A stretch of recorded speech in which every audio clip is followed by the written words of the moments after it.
Assalamualaikum warahmatullahi wabarakatuh. Perkenalkan, nama saya Rajendra Imam Baskara Teja dengan NIM 4446238 eh, di mata kuliah Fisiologi Ternak dengan dosen pengampu Ibu Kania Sriliani SPTMSI dan juga Ibu Dr. Maksfirah SPTMSI.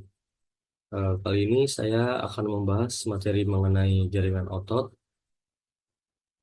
Kemudian secara singkat itu jaringan otot itu merupakan kumpulan dari sel-sel otot yang memiliki bentuk dan fungsi yang sama. Kemudian, untuk pengertian dari jaringan otot, yaitu jaringan otot adalah salah satu jaringan utama dalam tubuh yang berfungsi untuk menghasilkan gerakan, baik gerakan tubuh secara eksternal maupun gerakan internal, seperti denyut jantung dan peristaltik. Jaringan ini tersusun atas sel-sel khusus yang disebut serat otot, yang mampu berkontraksi dan relaksasi. Nah, otot itu tersendiri merupakan alat gerak yang aktif, yang dimana jaringan ototnya itu tersusun oleh sel-sel otot. Kemudian ada fungsi utama dari jaringan otot. Yang pertama itu menghasilkan gerakan, seperti berjalan, berlari, dan mengunyah. Selanjutnya itu mendukung fungsi organ. Misalnya itu seperti membantu peristaltik dalam sistem pencernaan atau juga bisa memompa darah oleh jantung. Yang ketiga, memberi postur dan stabilitas, yang dimana otot rangka itu mendukung kerangka tubuh agar tetap stabil. Dan yang terakhir itu mengatur suhu tubuh. Nah, kontraksinya ini, kontraksi kontraksi otot itu menghasilkan panas sebagai bagian dari metabolisme tubuh. Lanjut, masuk jenis-jenis jaringan otot. Yang pertama ini ada otot polos.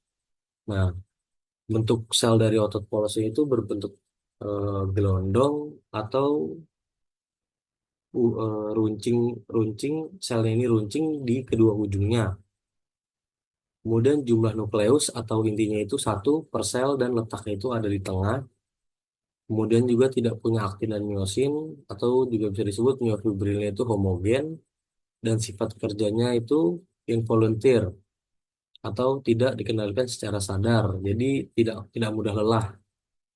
Nah, kemudian juga letaknya ini di organ dalam, seperti di lambung, usus, ginjal, uterus, pembuluh darah, dan juga organ reproduksi. Lanjut ke fungsi dari otot polos itu sendiri. Yang pertama itu ada pergerakan organ dalam, yang dimana otot polosnya ini membantu dalam pergerakan dan pengosongan organ-organ internal, seperti peristaltik di usus, yang mendorong makanan melalui saluran pencernaan. Kemudian ada pengaturan diameter pembuluh darah, yaitu otot polos di dinding pembuluh darah itu mengatur aliran darah dengan memperlebar atau menyempitkan diameter pembuluh darah. Kemudian ada kontraksi rahim. Nah, otot polos yang berada di rahim ini membantu dalam proses melahirkan dengan berkontraksi untuk mendorong bayi bayi keluar. Nah, untuk letak atau posisi otot polosnya ini yang pertama itu ada di saluran pencernaan seperti di dinding usus dan lambung. Kemudian ada di pembuluh darah yaitu di dinding arteri dan vena. Selanjutnya itu di organ reproduksi yang dimana itu berada di dinding rahim dan saluran reproduksi.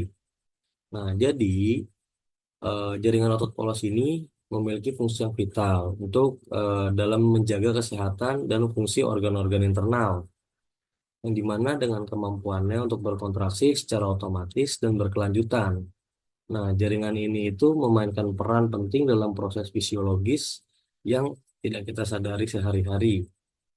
Lanjut, jenis jaringan otot yang kedua itu yaitu jaringan otot lurik atau otot rangka, yang dimana bentuk selnya itu silindris atau bisa disebut itu ba- bentuk selnya itu batang memanjang. Nah, ujungnya ini tumpul dan juga tidak bercabang. Nah, kemudian nukleus atau intinya ini banyak dan letaknya itu di tepi-tepi sel gitu. Nah, selanjutnya itu terdapat atau melekat pada rangka seperti di tangan, di kaki, wajah, dan leher. Lanjut untuk sifat kerjanya atau cara kerjanya itu volunteer. Nah, yaitu si otot lurik ini sendiri itu kerjanya itu secara sadar gitu loh. Nah, dan ini menyebabkan jadi mudah lelah. Lanjut tersusun dari serabut-serabut otot atau miofibrilnya itu dari aktin yaitu serabut otot tipis dan terang, kemudian miosin serabut otot tebal dan gelap. Nah, lanjut fungsinya ini untuk menggerakkan tubuh seperti dalam aktivitas sehari-hari dan juga menjaga postur tubuh. Nah, fung- fungsi dari otot lurik atau otot rangka ini yang pertama itu ada gerakan tubuh yang dimana otot lurik ini memungkinkan kita untuk bergerak seperti berjalan, berlari, dan melakukan aktivitas sehari-hari. Nah, kemudian untuk stabilitas postural. Nah, yang dimana itu otot lurik ini menjaga otot lurik ini untuk membantu menjaga keseimbangan dan posisi tubuh saat berdiri atau bergerak. Kemudian ada produksi panas. Nah, produksi panas ini tuh tercipta dari kontraksi otot yang menghasilkan panas. Nah, kemudian itu membantu untuk menjaga suhu tubuh. Nah, untuk letaknya sendiri, otot lurik ini tuh berada di tulang rangka, yang di mana itu terdapat di seluruh tubuh. Kemudian melekat pada tulang-tulang rangka melalui tendon. Nah, jadi jaringan otot lurik ini merupakan suatu komponen yang penting dalam sistem gerak manusia. Nah, dengan kemampuannya itu untuk berkontraksi dengan cepat dan menghasilkan kekuatan besar. Nah, otot lurik ini memungkinkan berbagai aktivitas fisik yang diperlukan dalam kehidupan sehari-hari. Nah, kemudian jaringan otot yang terakhir itu ada otot jantung. Nah, untuk bentuk selnya itu otot jantungnya itu eh, bentuknya itu silindris, ya, mirip-mirip sama gitulah dengan otot lurik. Kemudian, nah membedakannya ini, nah otot jantung ini tuh memiliki percabangan sel.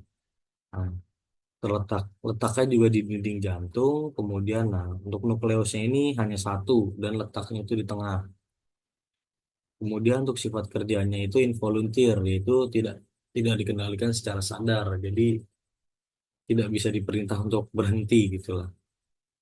Nah, lanjut ya tersusun dari serabut-serabut otot atau miofibrilnya itu aktin dan miosin sama seperti yang sebelumnya yaitu untuk aktin ini serabut otot itu tipis dan terang, kemudian miosin itu serabut otot tipis dan gelap.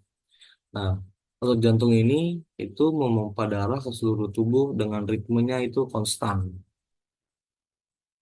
Lanjut untuk fungsi otot jantung itu yang pertama itu untuk memompa darah, yang dimana fungsi utama otot jantung adalah memompa darah ke seluruh tubuh.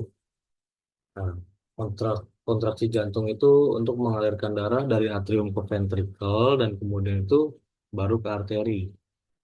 Kemudian untuk pengaturan aliran darah yang dimana otot jantung ini mengatur aliran darah berdasarkan kebutuhan tubuh seperti saat beraktivitas atau juga istirahat.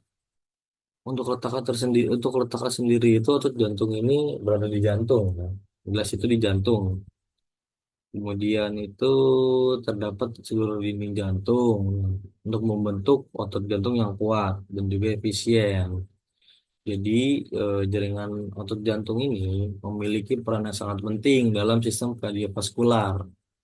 Nah, dengan kemampuannya untuk berkontraksi secara otomatis dan juga ritmis, otot jantung ini memastikan aliran darah yang kontinu atau berkelanjutan ke seluruh tubuh. Kemudian juga mendukung fungsi organ dan juga jaringan.